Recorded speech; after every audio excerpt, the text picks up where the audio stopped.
Hi learners, this is me Archana. I hope you all doing very well. So अभी तक हमने total 20 question किए हैं.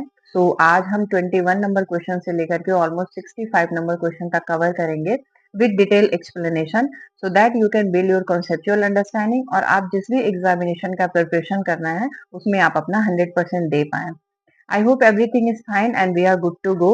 So let's start with the very first question, that is the dash is the cutting guide or pattern layout made on a sheet of lightweight paper of the same width as the fabric. Option given है pattern, cutter, marker and shell. तो जो option correct होगा that is the marker. Marker which means जब भी किसी कपड़े को बनाया जाता है, किसी कपड़े की कटिंग की जाती है, तो उससे पहले उसका एक लेआउट, एक फ्रेमवर्क तैयार किया जाता है. तो जो वो फ्रेमवर्क तैयार किया जाता है वो किसी एक पर्सन के बॉडी का मेजरमेंट होता है जिसका एक लेआउट तैयार किया जाता है. अब ये लेआउट कागज के शीट्स पे तैयार कर लेते हैं या फिर ब्राउन पेपर्स होते हैं उन पे ये शीट तैयार की जाती है कि बेसिकली जो ये मार्कर है ये आगे जाके जब कपड़े पे ट्रेसिंग होगी उसकी, यानी जब क्लोथ पे रख के इसकी कटिंग होगी तो वो बिल्कुल वो फैब्रिक दिख के कैसे आएगा, विच मीन्स उसका जो स्ट्रक्चर है वो कैसा आएगा. तो ये होता है मार्कर. मार्कर वह प्रक्रिया है जिसमें हम पहले ही आइडेंटिफाई कर लेते हैं कि ये कपड़ा आगे चल के दिखेगा कैसे. तो ये होता है आपका फर्स्ट प्रोसेस. इसके बाद जब मार्कर रेडी हो जाता है तो उसके कपड़े पे अप्लाई किया जाता है और उस पे ट्रेसिंग की जाती है और आफ्टर दैट उसकी कटिंग की जाती है. नेक्स्ट आपका ऑप्शन इसमें गिवन है कटर. कटर एक मशीन होती है जिसके द्वारा ये फैब्रिक की कटिंग की जाती है. अब हम डिटेल में जो पढ़ेंगे वो है हमारा पैटर्न. पैटर्न को मैंने यहाँ पे डिस्क्राइब किया हुआ है. So as you can see a pattern a design create on fabric through knitting, यानी एक डिजाइन जो क्रिएट होता है निटिंग के द्वारा, विविंग के द्वारा यानी बुनाई के द्वारा और प्रिंटिंग के द्वारा यानी छपाई के द्वारा. तो पैटर्न का मतलब ये है कि आपने जो भी क्रिएट करना है फैब्रिक पे, जो क्रिएशन लाना है, कोई पैटर्न बनाना है तो वो किस किस माध्यम से हो सकता है. बेसिकली निटिंग यानी बुनाई के द्वारा और विविंग के द्वारा और प्रिंटिंग के द्वारा. टाइप्स ऑफ टेक्सटाइल पैटर्न, इसके कुछ टाइप्स हैं. For example floral, design that included flowers, plant और अदर ओबटेनिकल एलिमेंट्स, यानी जो फ्लोरा पेंटिंग होती है या जो फ्लोरल प्रिंटिंग की जाती है उसमें फ्लावर, प्लांट और इस तरीके की चीजें इसमें आती हैं. नेक्स्ट आपका गिवन है जियोमेट्रिक. जियोमेट्रिक में आपका आ जाता है डिजाइन दैट फीचर इनऑर्गेनिक और एब्स्ट्रैक्ट एलिमेंट सच एज टेंसिलेशंस, यानी ये जो जियोमेट्रिक होता है इसमें आप आइडेंटिफाई नहीं कर सकते एक तरीके का जो भी इसमें डिजाइन क्रिएट किया जाता है वो. फॉर एग्जांपल आप किसी एक वस्त्र है या क्लोथ है उस पे आप फ्लावर या कोई प्लांट बनाते हैं तो वो बेसिकली आप देखते ही आप आइडेंटिफाई कर लेंगे कि ये फ्लावर है. और जो जियोमेट्रिक होता है उसमें कई सारी लाइन शेप सारी मिलाई जाती हैं, कलर आपके अलग होते हैं जिसको आप डायरेक्ट आइडेंटिफाई नहीं कर सकते हैं. World culture which means design that can be traced to a specific geographic, ethic, ethnic और एंथ्रोपोलॉजिकल सोर्स, यानी ये जो डिजाइन बेसिकली क्रिएट किया जाता है ये उनके कल्चर के हिसाब से किया जाता है, उनके जियोग्राफिकल स्टेटस के हिसाब से, यानी जो भी वहाँ पे इथनिक वियर लोग पहनते हैं, धारण करते हैं, उनके हिसाब से ये क्रिएट किया जाता है. साथ ही साथ एब्स्ट्रैक्ट, एब्स्ट्रैक्ट ये भी अनरिकग्नाइजेबल होता है विच मीन्स इसमें जो भी लाइन और शेप्स बने होते हैं उनको आप रिकॉग्नाइज नहीं कर सकते. आप कोई क्लियर नहीं गिवन होता विच मीन्स यदि ट्रायंगल बना है, स्क्वायर बना है या सर्कल बना है या ओवल बना है, इस तरीके की चीजें उसमें मिक्सर होती हैं पूरी तरीके से. तो आप आइडेंटिफाई नहीं कर सकते किसी एक चीज को. एडेप्शन यानी उनके धारण के हिसाब से वो किस तरीके की चीजों को धारण कर रहे हैं उनके हिसाब से पैटर्न और डिजाइन क्रिएट किए जाते हैं. अब फॉर एग्जांपल इंडियन इंडियन जो ट्रेडिशनल कल्चर है विच मीन्स यहाँ पे साड़ी को ज्यादा प्रीफर किया जाता है और जो फॉरेन कंट्री है उनके ड्रेसेस अलग होते हैं तो उसके हिसाब से भी ये पैटर्न क्रिएट किया जाता है. African, design that feature vibrant colour related to African colour, यानी जो अफ्रीकन है उनसे रिलेटेड. एयर ब्रश यानी एयर ब्रश से जो आपके कलर किए जाते हैं, स्प्रे गन के द्वारा जो कलर किए जाते हैं, उनसे भी अलग अलग तरीके का पैटर्न क्रिएट किया जाता है। All over design that feature colour of evenly distributed modified, यानी ये पूरी ऑल ओवर यानी ये पूरी तरीके से क्या होता है, मिक्स एंड मैचअप होता है। नेक्स्ट क्वेश्चन इज 22 नंबर, अच्छे अनुपात का मानक है, क्या होना चाहिए? The balance, the Greek oblong, the Latin oblong and the scale. So आपका जो ऑप्शन करेक्ट होगा that is the Latin oblong, that is the Latin oblong. Next question is कौन सा कथन असत्य है, which means which statement is incorrect. तो आपको यहाँ पे मुंसिल हैं, उन्होंने कलर सिस्टम को बताया था, उनके बारे में याद दिया है कि उन्होंने कौन कौन से कलर सिस्टम को बताया था। तो इसमें से आपको इनकरेक्ट बताना है, जो इनकरेक्ट गिवन है। ऑप्शन गिवन है मुंसिल कलर सिस्टम के अनुसार मुख्य 5 है, 5 रंग को उन्होंने बताया था, जिसमें से आपका आ जाता है पीला, हरा, नीला, सफेद। ये आपका ऑप्शन हो जाएगा गलत। वाई? क्योंकि सफेद इन्होंने नहीं बताया था, इस सफेद की जगह आपका होगा बैंगनी। जो आपका ऑप्शन करेक्ट होगा that is the first number. भौतिक शास्त्रीय रंग सिद्धांत के अनुसार प्रकाश के 7 रंग उपस्थित थे, बैगनी, नीला और आसमानी, हरा, पीला, नारंगी और लाल। ये आपका करेक्ट ऑप्शन होगा। रंग करड़ी सिद्धांत के अनुसार प्राथमिक रंग उन्होंने लाल, पीला, हरा, नीला और बैंगनी बताए थे। यहाँ पे आप वॉलेट कलर एक और जोड़ सकते हैं, और इनमें से कोई नहीं। तो जो आपका ऑप्शन करेक्ट हो गया, यानी इसमें इनकरेक्ट पूछा है, तो वो आपका ऑप्शन होगा that is the according to Munsell colour system main colour are 5 colour, yellow, green, blue, white. White नहीं होता है, यहाँ पे होता है violet colour and red. Next question is white colour reflect the highest percentage of light. कितने percent जो सफेद कलर है वो कितना करता, वो हाईएस्ट उसका यानी जो परावर्तित होता है उस पे रंग का, वो कितना होता है? 94%, 80%, 100% एंड 84%। जो आपका ऑप्शन करेक्ट होगा that is the 94%। Next question is arrange the step of working out a structural design in correct order। यानी पे यहाँ पे कुछ structural design given है, जिन्हें correct order में arrange करना है। जो आपका ऑप्शन करेक्ट होगा that is the third number. Third number why? क्योंकि सबसे पहले हम वस्तु के उपयोग एवं प्रयोजन पर ध्यान देते हैं, यानी जो हमें चीजें चाहिए, यानी जो ऑब्जेक्ट हमें चाहिए उसका उपयोग और उसके प्रयोजन यानी पर्पस क्या है बेसिकली उस चीज के लेने का, उसको हम ध्यान में रखते हैं।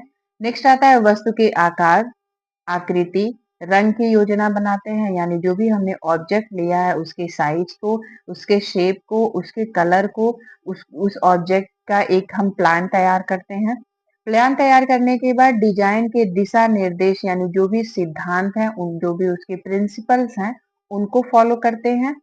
एंड उपयुक्त सामग्री का चयन करते हैं, यानी जो जो सेलेक्ट करते हैं उन मटेरियल को, यानी उन वस्तुओं को जो जो उसमें उपयुक्त होंगे। एंड लास्ट में हम करते हैं डिजाइन निष्पादन, यानी फाइनली उसको एग्जीक्यूट करते हैं डिजाइन को। जो आपका ऑप्शन करेक्ट होगा that is the third number. Next question is इन्हें प्रकाश की उच्चतम तीव्रता की आवश्यकता होती है। ऑप्शन आपके गिवन है रसोई, स्नानघर, ड्रेसिंग रूम एंड शयन कक्ष, which means bedroom, bathroom, kitchen and dressing room. जो ऑप्शन करेक्ट होगा that is the second number, which means A, B and C, यानी शयन कक्ष यानी जो बेडरूम है वहां पे हाई यानी जो हाईएस्ट लाइट है उसकी नीड नहीं होती है। नेक्स्ट क्वेश्चन इज रसोई रसोई शौचालय, स्टोर एवं स्नानागार में सामान्यतः डैश वायतान का प्रयोग किया जाता है। ऑप्शन गिवन है नेचुरल, विच मीन्स प्राकृतिक। सेकंड आपका आता है रूफ वेंटिलेशन, थर्ड है cross ventilation and soft ventilation. जो आपका ऑप्शन करेक्ट होगा that is the fourth number, यानी सॉफ्ट वेंटिलेशन। इसको मैंने जो नेचुरल वेंटिलेशन है और रूफ वेंटिलेशन, क्रॉस वेंटिलेशन, इसको मैंने डिटेल में यहाँ पे बताया हुआ है। So as you can see जो रूफ वेंटिलेशन होता है वो कुछ इस तरीके का दिखता है, यानी रूफ पे डायरेक्ट वेंटिलेशन किया गया है। इस तरीके की घरों में भी आपको देखने के लिए मिलता है, इस तरीके का लगा होता है, जो रोशनी के लिए बेसिकली होता है, यानी आपका जो सन की जो रेज है वो डायरेक्ट आपके घर तक यानी रूम तक आए। क्रॉस वेंटिलेशन कुछ इस तरीके का होता है, विच मीन्स साइड में आपको ये विंडो गिवन है, यहाँ से यहाँ तक, और ये पूरा एरिया गिवन है, यानी यहाँ से एयर यहाँ के थ्रू पास कर जाएगी। ये क्रॉस वेंटिलेशन होता है, बिल्कुल अपोजिट साइड में विंडोज लगी हुई हैं। वेंटिलेशन का मतलब बेसिकली होता क्या है? वेंटिलेशन मीन्स ये होता है कि जो भी अंदर की गर्मी है, विच मीन्स जो रूम का टेम्परेचर है, रूम की जो गंदगी है, रूम में जो किसी प्रकार का स्मेल है तो वो बाहर जा सके, और फ्रेश एयर, फ्रेश जो सन की किरण है वो अंदर आ सके। सॉफ्ट वेंटिलेशन आप देख सकते हैं कुछ इस तरीके का होता है, विच मीन्स ये डायरेक्ट रूफ से जो है एक बड़ा सा क्रिएट किया जाता है, बड़ी सी छत नुमा होती है, वहां से डायरेक्ट यहाँ पे वेंटिलेशन किया जाता है। नेक्स्ट क्वेश्चन इज, आवासीय आवश्यकताओं में प्रोस्पेक्ट प्रोस्पेक्ट से तात्पर्य है क्या होनी चाहिए? एकांतता which means privacy, functionality and मकान के बाहर की बनावट होनी चाहिए उसमें, मकान की बाहरी दीवारों में खिड़की दरवाजे की व्यवस्था। तो जो ऑप्शन करेक्ट होगा दैट इज द मकान के बाहर का जो स्ट्रक्चर होता है, यानी जो एक्सटीरियर स्ट्रक्चर होता है एक हाउस का, वो उसके प्रोजेक्शन यानी उसके उस बताती है, आपके प्रोस्पेक्ट बताती है वो। नेक्स्ट क्वेश्चन 29 नंबर गिवन है, गृह निर्माण में व्यय कम करने के लिए ऑप्शन गिवन है, बाहरी दीवार व विभाजन दीवार को मोटा रखें, बाहरी दीवार व विभाजन दीवार को पतला रखें, बाहरी दीवार को मोटा व विभाजन दीवार को पतला रखें, बाहरी दीवार को पतला, और जो डिवाइड कर रही है दीवार यानी जो वॉल जो डिवाइड कर रही है उसे हम मोटा रखें। तो जो ऑप्शन करेक्ट होगा that is the third number, बाहरी दीवार को मोटा व जो डिवाइड कर रही है दीवार उसे हम पतला रखें। Next question is, orange purple and dash are secondary colour. तो जो आपका ऑप्शन करेक्ट होगा that is the second number यानी ग्रीन। अब जो कलर की पूरी गिवन है, यानी जो प्राइमरी कलर है, सेकेंडरी कलर है, उसको मैंने यहाँ डिटेल में आपको समझाया हुआ है। तो प्राइमरी कलर में एज वी ऑल नो आ जाता है हमारा येलो ब्लू एंड रेड। सो कुछ इस तरीके का हम ट्रायंगल बनाएंगे जिससे हम अच्छी तरीके से आइडेंटिफाई कर पाएंगे। तो ये हमारा हो जाएगा रेड, ब्लू एंड येलो।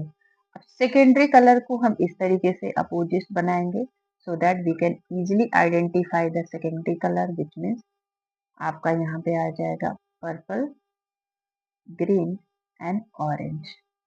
तो आप यहाँ सबसे पहले तो आप ये समझने का प्रयास करें कि जो येलो ब्लू एंड रेड है ये प्राइमरी कलर है। इन प्राइमरी कलर से मिलकर के ये सेकेंडरी कलर बनते हैं, विच मीन्स ये ग्रीन, ऑरेंज एंड पर्पल ये बनते किससे हैं?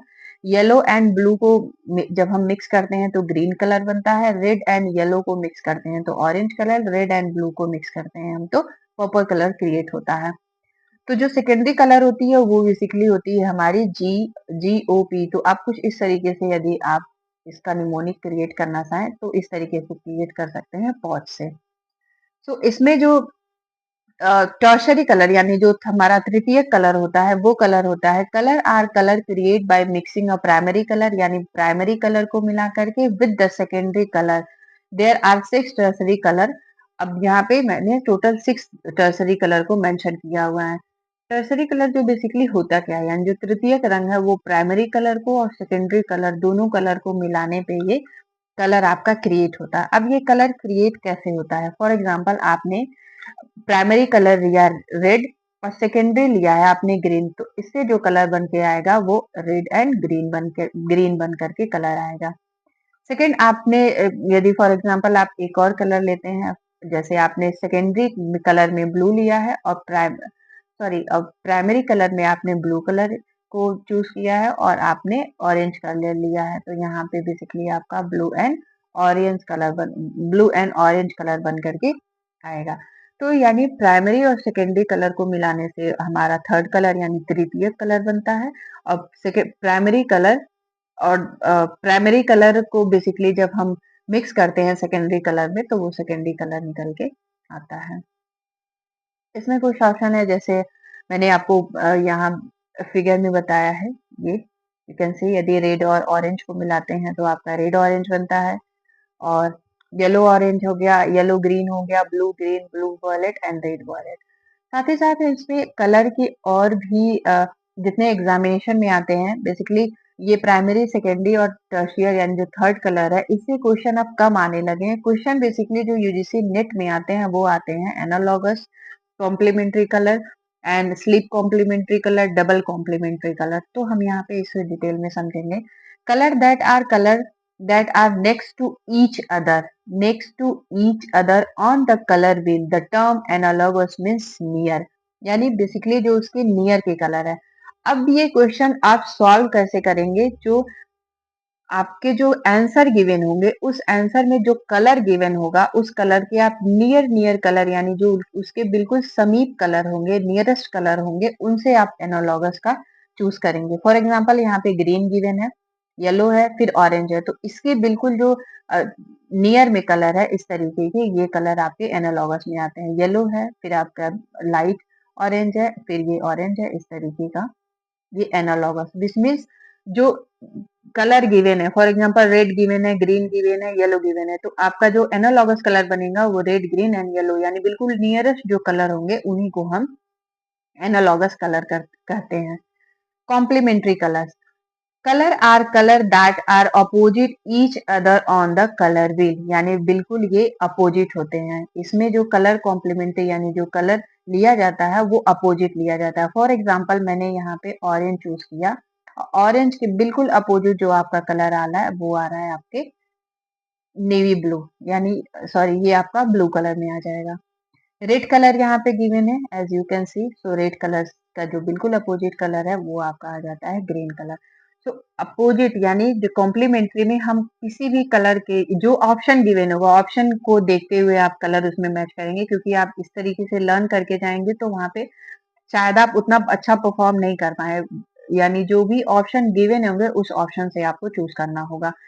सो आप इतना कॉन्सेप्ट क्लियर करके जाएंगे। कॉम्प्लीमेंट्री का मतलब होता है कि अपोजिट कलर, जो भी कलर आपको गिवन होंगे उसके जस्ट अपोजिट कलर आपका कॉम्प्लीमेंट्री कलर हो जाता है। स्लिप कॉम्प्लीमेंट्री का मतलब होता है बीच का एक कलर छोड़ के जो कलर आपको होगा उसको हम चूज करेंगे। So colour are a colour scheme that use to colour next to a color complement on a color wheel, which means for example मैं यहाँ पे एक कलर चूज किया हुआ है और इसके जस्ट अपोजिट वाले कलर को हम छोड़ करके उसके बगल के कलर को और ये बगल का कलर यानी उसके जो बिल्कुल साइड के दो कलर हैं उनको लिया जाता है और उसके अपोजिट कलर को छोड़ दिया जाता है। जो सिल्क कॉम्प्लीमेंट्री है उस कलर में अपोजिट कलर को ना लेकर के उसके साइड के दोनों कलर को ले लिया जाता है। तो ये हमारी बनती है स्लिप कॉम्प्लीमेंट्री। नेक्स्ट आपका गिवन है double complementary colour. Home colour scheme created this scheme consist on two pair of complementary colour forming X, कुछ इस तरीके का एक्स बनता है ऑन द कलर व्हील, यानी इसमें जो कलर होता है वो अपोजिट कलर ही इसमें चूज किया जाता है और एक कलर को छोड़ करके ये कलर लिया जाता है, तो ये डबल कॉम्प्लीमेंट्री कलर हो जाती है। फॉर एग्जांपल आप यहाँ देख सकते हैं कि बिल्कुल अपोजिट कलर चूज हुआ है, इसके जस्ट सामने का ये कलर छोड़ करके ये कलर लिया गया है और इसके सामने का ये कलर, तो ये हमारा डबल कॉम्प्लीमेंट्री कलर आ जाता है। वार्म एंड कोल्ड से भी क्वेश्चन अभी कम हो गया है, लेकिन हम अभी इसको समझ लेंगे। जो वार्म कलर यानी जो गर्म कलर होते हैं, कोल्ड यानी जो ठंडे कलर होते हैं। तो वार्म कलर में आपके रेड वॉलेट आ जाते हैं जो टर्सरी कलर में आता है, रेड आ जाता है जो प्राइमरी कलर है, रेड ऑरेंज आ जाएगा जो आपका टर्सरी कलर है, ऑरेंज हमारा सेकेंडरी कलर है, yellow orange tertiary and yellow हमारा प्राइमरी। तो ये जो कलर होते हैं ये सारे आपके वार्म कलर्स गिवन है, और इधर के यानी वॉलेट कलर यानी सेकेंडरी है ये भी कोल्ड कलर में ही आता है, ब्लू वॉलेट टर्सरी है ये भी कोल्ड कलर में ही आ जाता है, ब्लू कलर हमारा प्राइमरी कलर होता है ये भी कोल्ड कलर है, blue green tertiary, green colour secondary and yellow green tertiary, which means इधर के जो आपके कलर गिवन हुए हैं ये आपके सारे कोल्ड कलर होते हैं। ये नेचर में ठंडे होते हैं, इनको देखने से आँखों पे जो है इफ़ेक्ट नहीं पड़ता है उतनी मतलब ये आँखों को प्रभावित नहीं करते हैं, ये शांत कलर में आते हैं यानी ये कोल्ड कलर में आते हैं। साथ ही साथ हम ये भी समझेंगे कि टीन, टोन एंड शेड क्या होता है? Basically tint, tone and shade से क्वेश्चन भी आते हैं हमारे यूजीसी नेट में। So are term used to describe how color are made by mixing different color, which means इसमें कलर मिलाने से वो अलग कलर निकल के आता है। So यहाँ पे एक कलर जो होता है प्योर यू होता है, यहाँ पे आप देख सकते हैं प्योर यू कलर है, और इसमें यदि हम व्हाइट कलर ऐड करते हैं, ये व्हाइट कलर ऐड करने पे जब भी हम एक प्योर यू में व्हाइट कलर ऐड करते हैं तो वो धीरे धीरे उसकी जो है ब्राइटनेस कम होती है और वो धीरे धीरे हल्के कलर में कन्वर्ट हो जाता है।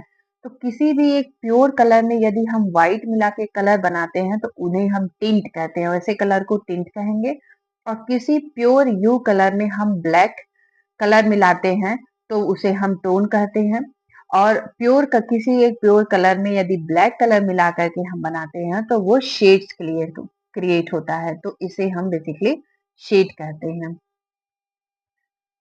नेक्स्ट क्वेश्चन इज मीटर से अधिक ऊंचाई के समस्त उपयोग के भवन अधिक जोखिम वाले भवन के अंतर्गत आते हैं। कितना अधिक आप हाईएस्ट बना देते हैं बन जाता है भवन तो वो जोखिम के अंतर्गत आता है, तो जो आपका ऑप्शन करेक्ट होगा 18। Next question is private zone in the house is study room, dining room, kitchen and living room. तो जो आपका ऑप्शन करेक्ट होगा that is the study room. उसी को ही स्टडी रूम को ही बेसिकली प्राइवेसी चाहिए होती है, क्योंकि वहाँ पे किसी भी प्रकार का नॉइस, किसी भी प्रकार का शोर जो है डिस्टरबेंस का कारण बनता है। 33 नंबर क्वेश्चन गिवन है, विच स्टेटमेंट इज करेक्ट। आपको इसमें से इनकरेक्ट स्टेटमेंट चुनना है, विच मीन्स असत्य चुनना है। तो ऑप्शन गिवन है, in mass flower arrangement, color are more important than line. Heaven and earth are basic forms of Japanese flower arrangement. Ikebana is the type of flower arrangement. Large systematical arrangement are suitable for informal occasion. तो जो option correct होगा इसमें वो होगा हमारा fourth number, क्योंकि large systematically जो एक फ्लावर अरेंजमेंट की जाती है वो ओकेशन में की जाती है, लेकिन ये इनफॉर्मल तरीके से नहीं होती है, फॉर्मल तरीके से होती है। तो यदि ऑप्शन आपका यहाँ फॉर्मल दे दिया गया होता तो ये भी आपका ऑप्शन करेक्ट हो जाता, लेकिन क्वेश्चन में ऑप्शन इनकरेक्ट पूछा है, इसीलिए यहाँ पे इनफॉर्मल गिवन है। इकेबाना एंड मोरिबाना जो होता है flower arrangement, Japanese flower arrangement का एक सिस्टम है, वो अरेंज करते हैं और वो हेवन एवं अर्थ को भी दर्शाता है। और ये मास लेवल पे यानी बड़े लेवल पे इसको किया जाता है। तो मैंने उसके कुछ फिगर यहाँ पे मेंशन किए हुए हैं। So as you can see, जो इकेबाना होता है उसमें जो पॉट होता है बेसिकली जिसमें फ्लावर को अरेंज किया जाता है वो कुछ चौड़ीदार यानी कुछ इस तरीके का होता है। यही बेसिकली डिफाइन करता है इकेबाना और मोरिबाना को। तो उसका जो पॉट होता है वो आपको कुछ इस तरीके का चौड़े में दिखेगा, और जो मोरिबाना होता है वो कुछ इस तरीके का आपको पतले में नजर आता है। नेक्स्ट क्वेश्चन इज, टिलमिट को यह भी कहा जाता है, which means कॉर्निस, valence, cascade and swag. So option correct होगा आपका कॉर्निस। नेक्स्ट क्वेश्चन इज, वेनिशियन पर्दे बने होते हैं, किसके बने होते हैं? हस्त निर्मित कागज से यानी जो पेपर के बने होते हैं, या क्लोथ के बने होते हैं, प्लास्टिक के बने होते हैं, या हार्डबोर्ड के बने होते हैं।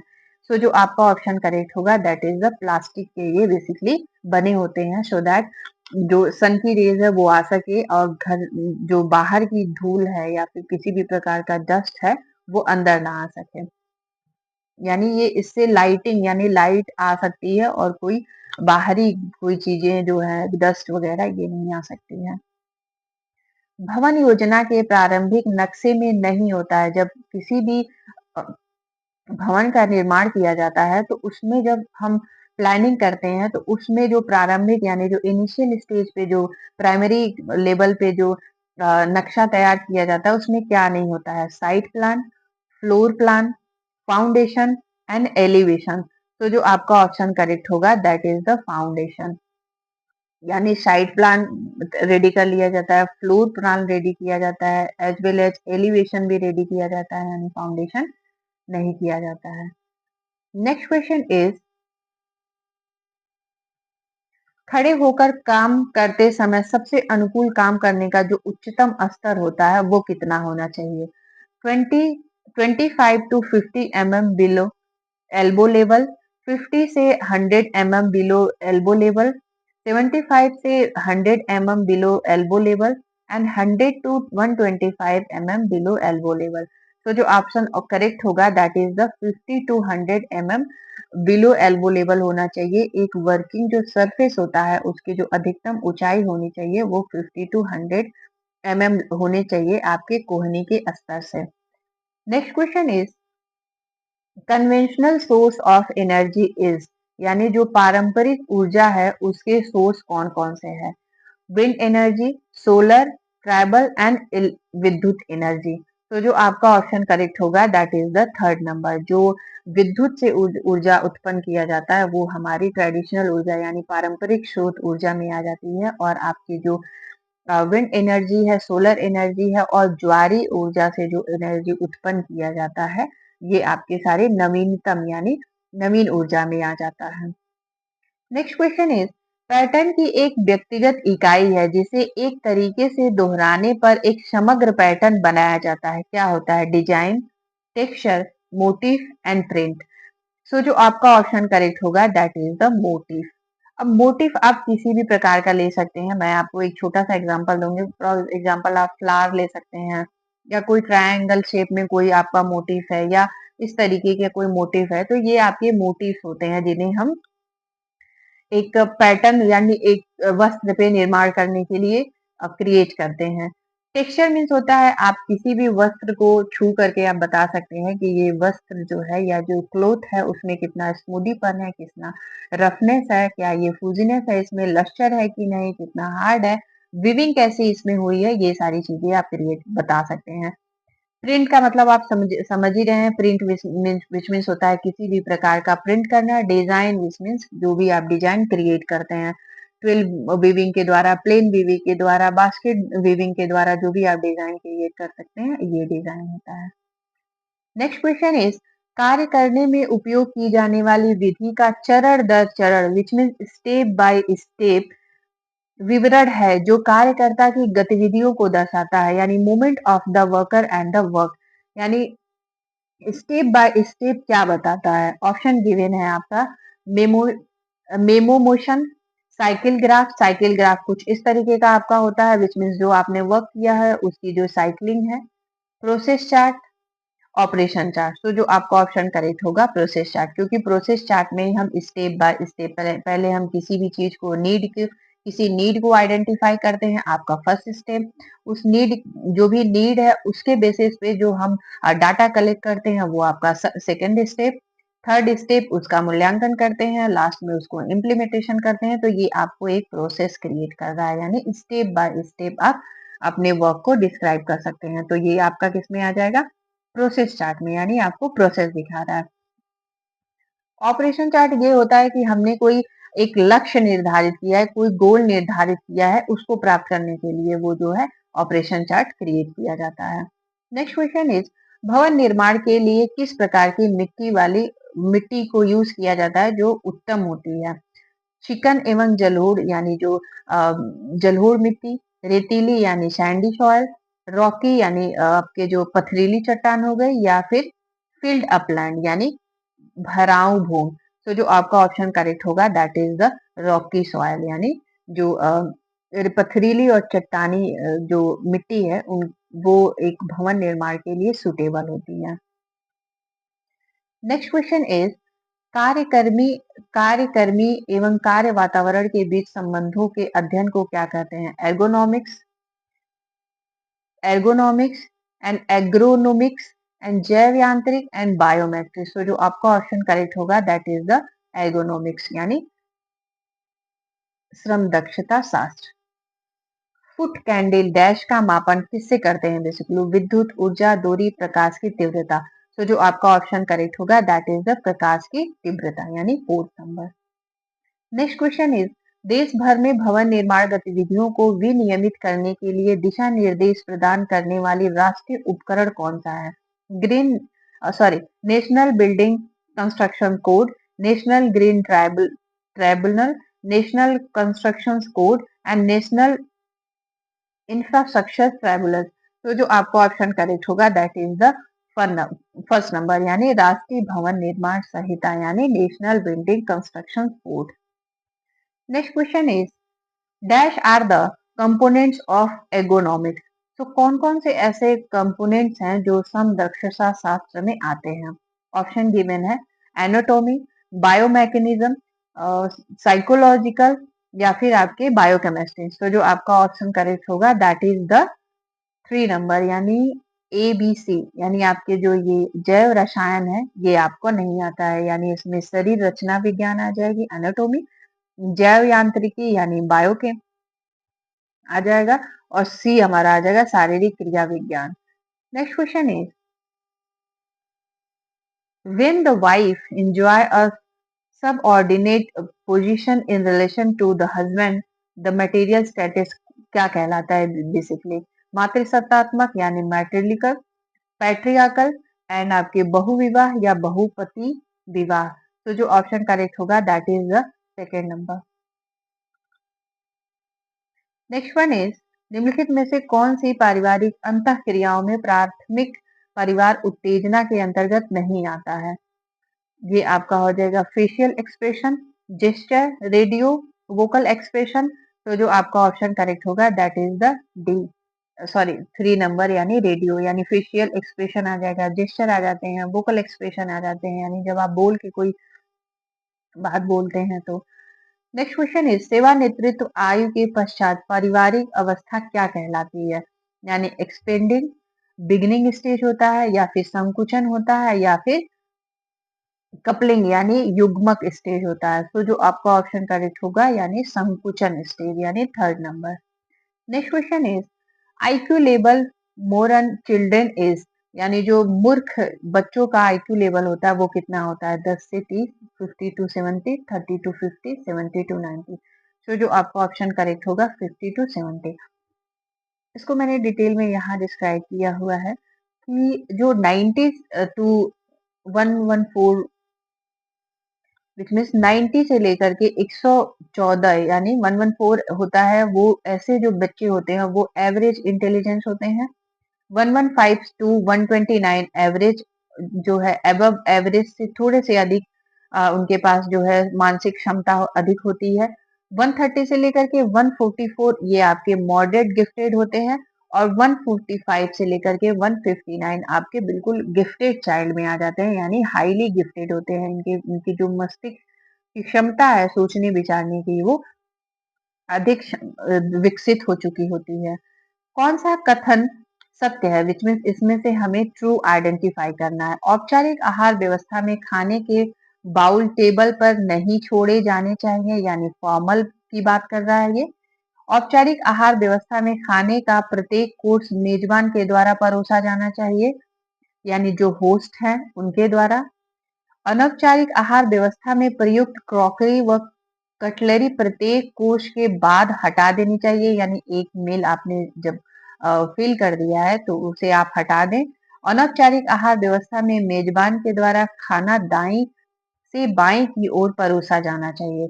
तो जो आपका ऑप्शन करेक्ट होगा that is the first number which means औपचारिक यानी जो फॉर्मल मील सर्विसेज होती हैं वहां पे जो खाने के बाउल्स हैं उन्हें नहीं छोड़ा जाता है, उन्हें तुरंत वहां से हटा दिया जाता है, रिमूव कर दिया जाता है। नेक्स्ट क्वेश्चन इज वैवाहिक जीवन में सबसे बड़ी समायोजन की समस्या क्या होती है? एडजस्टमेंट टू मीट यानी जीवन साथी के साथ जो समायोजन है या फिर sexual adjustment, financial adjustment and in laws adjustment. तो जो आपका ऑप्शन करेक्ट होगा दैट इज एडजस्टमेंट यानी जीवन साथी के साथ जो आपको समायोजन है वो बिल्कुल बिगनिंग और स्टेज होती है और इसमें बेसिकली जीवन साथी के साथ समायोजन आता है।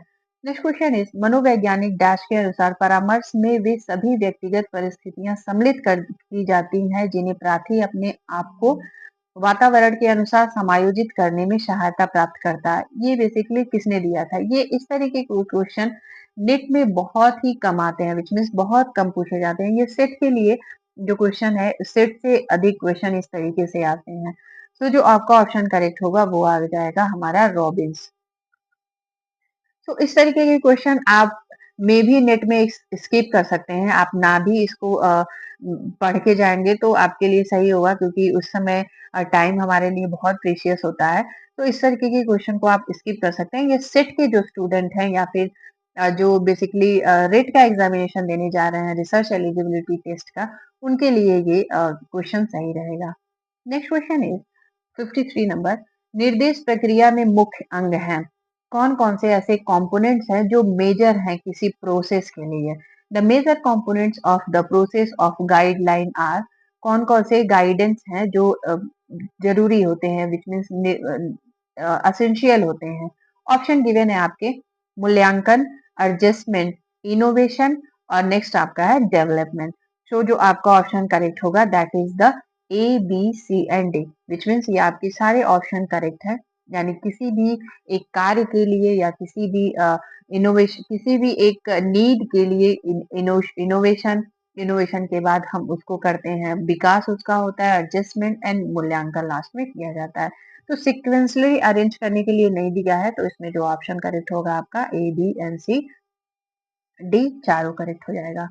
नेक्स्ट क्वेश्चन इज पारिवारिक जीवन चक्र इस विचार पर आधारित है, family life cycle is based on the ideas that, किस पे बेसिकली जो फैमिली लाइफ साइकिल है वो बेस्ड है। ऑप्शन गिवन है, परिवार समय के साथ पूर्वानुमानित चरणों से गुजरते हैं, परिवार अपने पूरे अस्तित्व में स्थिर यानी स्थिर होता है, नेक्स्ट परिवार विकास के एक यादृच्छिक पैटर्न की अनुमति देती है, या नेक्स्ट गिवन है आपका परिवार का जीवन के चरणों से कोई संबंध नहीं होता है। ऐसा तो आपका क्वेश्चन आंसर तो होता ही नहीं है। तो जो आपका ऑप्शन करेक्ट होगा that is the third number, यानी family allows a random pattern of development, yes it is. और इसमें जो है स्थिर नहीं होता है, कोई भी एक फैमिली है वो उसका जो जीवन चक्र है वो कभी स्टेबल नहीं हो सकता, वो फ्लेक्सिबल होता है, चलता रहता है प्रोसेस, यानी सतत उसमें गतिशील होता है वो। और पूर्वानुमान से इसका कोई तात्पर्य यहाँ पे नहीं है। Next question is which non-profit organization is working in Rajasthan for orthopaedic handicap के लिए कार्य करता है? Integrated child development scheme, WHL यानी वर्ल्ड हेल्थ ऑर्गेनाइजेशन, एवं नारायण सेवा संस्थान। सो जो आपका ऑप्शन करेक्ट होगा that is the integrated child development scheme, जो 1975 में आई थी। इसका क्वेश्चन हमने इससे पहले जो मैंने सेशन लिया था उसमें मैंने इसको डिस्क्राइब किया हुआ है, जो इंटीग्रेटेड चाइल्ड डेवलपमेंट स्कीम है। नेक्स्ट क्वेश्चन इज जड़ बुद्धि मूर्ख बालक प्रकार है, यानी क्वेश्चन ऑप्शन गिवन है आपके, मंद बुद्धि बालक होते हैं जिनके साथ जो है मेंटली चैलेंज होता है, यानी मानसिक चुनौतीपूर्ण होते हैं, या फिर बैकवर्ड चिल्ड्रन होते हैं, या फिर अपंग बालक या अंधे बालक। सो जो ऑप्शन करेक्ट होगा दैट इज द मंद बुद्धि बालक, क्योंकि क्वेश्चन में ही पूछ दिया है आपकी इस तरीके की, यानी जड़ बुद्धि मूड एवं इस तरीके की पूछ दिया है। तो ये आपका जो ऑप्शन करेक्ट होगा that is the first number. विवाह पूर्व परामर्श का उद्देश्य क्या होता है? ऑप्शन गिवन है, जोड़ों में वैवाहिक जीवन का सफलतापूर्वक संचालन करने का कौशल। इस तरीके के जो क्वेश्चन गिवन होते हैं, जो आपको बिल्कुल सब्जेक्टिव पूछे जा रहे हैं और डिटेल में इस तरीके के लंबे लंबे फॉर्म में गिवन है, ये इनके पूछने का एक ही जो मकसद होता है वो ये होता है कि आपके अंदर एप्टीट्यूड कितनी बिल्ड है, यानी आप अपने इस क्वेश्चन को कैसे समझ पाते हैं, आप अपने कॉन्सेप्चुअल अंडरस्टैंडिंग को बिल्ड कर पाते हैं, साथ ही साथ आप एप्टीट्यूड बेस्ड होते हैं ये क्वेश्चन। तो ये क्वेश्चन उसी समय जो एग्जाम में आप जब हैं तो उसमें से जो बेस्ट आंसर होता है उसको आइडेंटिफाई करना होता है। तो ऑप्शन गिवन है, जोड़ों में वैवाहिक जीवन का सफलतापूर्वक संचालन करने का कौशल विकसित करना, जोड़ों के बीच मतभेद के उन क्षेत्रों की पहचान करना और उनका संभावित समाधान करना जो बाद में संघर्ष का कारण बन सके, विभिन्न अभ्यासों और गतिविधियों द्वारा जोड़ों को विवाह का वास्तविक जीवन का अनुभव देना। तो जो आपका ऑप्शन करेक्ट होगा दैट इज द 4 नंबर एवं ए एवं बी, यानी जो बी गिवन है ये आपके आंसर में नहीं आएगा। नेक्स्ट क्वेश्चन इज स्किनर के अनुसार आधुनिक शिक्षा के मार्गदर्शन का उद्देश्य प्रत्येक बालक को उसकी डैश के अनुसार विकल्प चुनने की सहायता देता है। कौन कौन से, ये हमें यहाँ बताना है स्किनर के अनुसार। सो जो आपका ऑप्शन करेक्ट होगा ए बी एंड सी, यानी उनके अंदर इंटरेस्ट होने चाहिए, यानी रुचियां होनी चाहिए, वो कितना एबल है यानी योग्यता कितनी है, एबिलिटीज उसके पास कितनी है, एंड अवसर यानी अपॉर्चुनिटी कितनी है। सोशल स्टेटस का यानी सामाजिक स्तर का इसमें कोई रोल नहीं है। Next question is the is not dash is not a problem of gifted children. जो गिफ्टेड चिल्ड्रन है उनकी क्या समस्या नहीं होती है? प्रॉब्लम ऑफ एडजस्टमेंट यानी समायोजन की समस्या, सामाजिक अवरोध, या फिर इकोनॉमिक अवरोध, या फिर संज्ञानात्मक अवरोध। तो जो आपका ऑप्शन करेक्ट होगा दैट इज द 4 नंबर यानी कॉग्निटिव अवरोध यानी संज्ञानात्मक अवरोध। नेक्स्ट क्वेश्चन है राष्ट्रीय अर्थोपेडी विकलांगता संस्थान कहाँ पे स्थित है? कोलकाता, मुंबई, नई दिल्ली एवं राजस्थान। तो जो आपका ऑप्शन करेक्ट होगा that is the Kolkata. Next question इस तरीके के भी क्वेश्चन अभी सेट के एग्जामिनेशन में पूछे जाते हैं। आप किसी भी स्टेट एलिजिबिलिटी टेस्ट का एग्जामिनेशन देंगे तो ये आपके सेट के क्वेश्चन है, लेकिन आप नेट में ये क्वेश्चन पहले अधिक आते थे आर्टिकल से। अभी नेट में ये क्वेश्चन बहुत ही कम हो गया है। आई थिंक 2 साल से तो ये क्वेश्चन ये बिल्कुल आपको देखने के लिए नहीं मिल रहा है। तो आप इस तरीके के क्वेश्चन नेट के लिए स्पेशली स्किप भी कर सकते हैं। सो क्वेश्चन है भारतीय संविधान के अनुच्छेद डैश के अनुसार कानून की जरूरतों नजरों में सभी समान है, सभी को समानता का अधिकार, ये बेसिकली किस आर्टिकल में कहा गया है? सो जो आपका ऑप्शन करेक्ट होगा आर्टिकल 14 में ये बताया गया है कि समानता का अधिकार। नेक्स्ट क्वेश्चन इज कार्यस्थल पर the sexual harassment of women at work place act was introduces in the year. जो सेक्सुअल हरासमेंट आया था उस पे जो वर्क पे महिला किसी फीमेल के साथ किसी भी प्रकार की अनौपचारिकता की जाती थी, वो जो एक्ट लाया गया था वो बेसिकली आया था आपका 2013 में यानी 2013 में। Next question is arrange the given legislations यानी अधिनियम के अनुसार पूर्व यानी जो सबसे प्राचीनतम है, यानी इसको सिंक्रोनस ऑर्डर में नवीनतम की ओर अरेंज करना है, यानी जो पहले से लेकर के बिल्कुल नवीनतम यानी सिंक्रोनस में इसे अरेंज करना है। हिंदू विवाह अधिनियम तो ये हमारा आया था 1955 में, और चाइल्ड मैरिज एक्ट जो आया था ये हमारा आया था 2006 में। नेक्स्ट है the medical termination of pregnancy, ये हमारी आई थी बेसिकली 1971 में। और डोमेस्टिक वायलेंस आप सभी को पता होगा, इसे क्वेश्चन कई बार नेट में आ चुके हैं, ये हमारा आया था 5 में। तो इसमें जितने भी ऑप्शन गिवन है ये सब इनकरेक्ट ऑप्शन गिवन है। तो जो आपका ऑप्शन करेक्ट होगा that is the C number, C पहले आएगा क्योंकि नो नो नो आपका ए पहले आएगा, Hindu marriage act 1955 which means A आपका पहले आएगा, एंड सेकेंड आपका आ जाएगा सी नंबर, थर्ड आपका आ जाएगा डी नंबर, और जो फोर्थ आ जाएगा वो हमारा आ जाएगा बी नंबर। ये ऑप्शन आपके करेक्ट होंगे। तो इसमें जितने भी ऑप्शन गिवन है वो करेक्ट नहीं है, यानी जो आपका पहले आएगा वो आएगा Hindu marriage act, second number पे आपका आ जाएगा जो the medical termination of pregnancy act. इसमें ये बताया गया था कि कोई भी महिला यदि अपने प्रेगनेंसी को टर्मिनेशन करनी यानी टर्मिनेट करना चाहती है तो वो अपनी मर्जी से यानी अपनी मर्जी से यदि टर्मिनेट करना चाहती है तो वो स्वतंत्र है, इसमें टर्मिनेशन वो करा सकती है। नेक्स्ट आपका आ जाएगा थर्ड नंबर पे, वो आ जाएगा domestic violence act. Domestic violence act basically ये था कि किसी भी जो वुमेन थी उनको फाइनेंशियल, मेडिकल या फिजिकल हरासमेंट किया जाता था तो उसके लिए डोमेस्टिक वायलेंस एक्ट आया था। और नेक्स्ट आपका जो लास्ट में आ जाएगा वो हमारा चाइल्ड मैरिज एक्ट है, जिसमें चाइल्ड के मैरिज का एक प्रावधान बताया गया था कि इतने एज का यदि वयस्क है तो उनका ये एज डिफाइन किया गया है, और फीमेल के लिए बेसिकली 18 और उनके लिए 21 डिसाइड किया गया था। नेक्स्ट क्वेश्चन इज पूर्ण चक्षुहीनता को चिकित्सा विज्ञान के आधार पर blindness between total blindness in medically defined it as anything beyond B the dash is the range. तो आपका जो ऑप्शन करेक्ट होगा that is the third number which means 20 से 200। Next question and the last question is the बिगलो 90-30 के अनुसार पारिवारिक जीवन चक्र में परिवार की डैश मुख्य अवस्थाएं यानी कितने स्टेजेस होते हैं, जो फैमिली स्टेजेस कितने होते हैं, ये बेसिकली बिल्गो के अनुसार है। सो ये जो स्टेजेस इन्होंने बताए थे ये टोटल 3 स्टेजेस बताए थे। नेक्स्ट क्वेश्चन आपका जो गिवन है 66 नंबर से लेकर के रेस्ट ऑफ द क्वेश्चन जो है वो करेंगे हम कल। आई होप आपको सेशन अच्छा लगा होगा। सो आपको यदि सेशन अच्छा लगा होगा तो इसे करिएगा like share and subscribe. And next question में हम मिलेंगे 66 नंबर क्वेश्चन से हम करेंगे ऑलमोस्ट जितने भी क्वेश्चन इसमें 150 क्वेश्चन गिवन है वो हम करेंगे कल। Thanks for watching and bye bye.